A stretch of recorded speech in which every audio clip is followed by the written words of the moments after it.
So ito guys, ito meron palang nilabas na limited edition din kasi dun sa una nating content, akala natin 'di ba yung Honda Beat na version 3. Pero meron din palang nilabas na limited edition sa Honda Click version 3 2023 model. So ito papakita ko lang sa inyo guys yung general appearance nitong limited edition sa Honda Click version 3.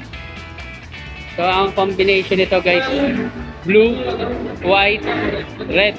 Yan, ganda.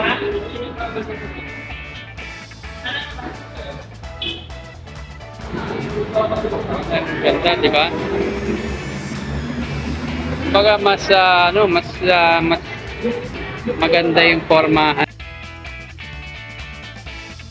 nito Honda Click version 3 na limited edition, 50th anniversary po kasi nila, no?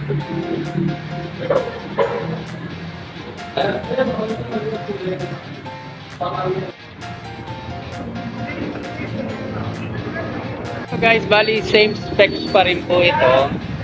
Ang natagdag lang yung mga decal sticker. Ganda, di ba?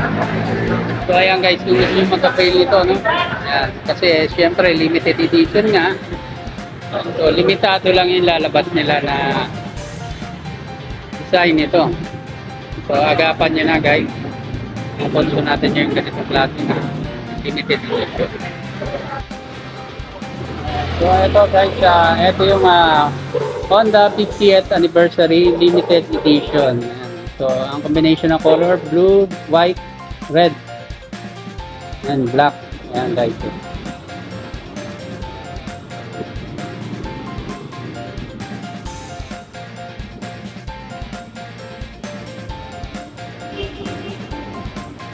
Bali, same specs pa rin to guys. May charger. So, kung ano yun natin sa Honda Click na nilabas, version 3, ato pa rin yun. Same specs, may charger, FI pa rin. Mas lumapad yung gulong sa likuran. Same headlight, same signal light. Yung side mirror niya. So, bali, ito yung mga natagdag sa kanila. 50th anniversary logo. So, FI pa rin yan guys.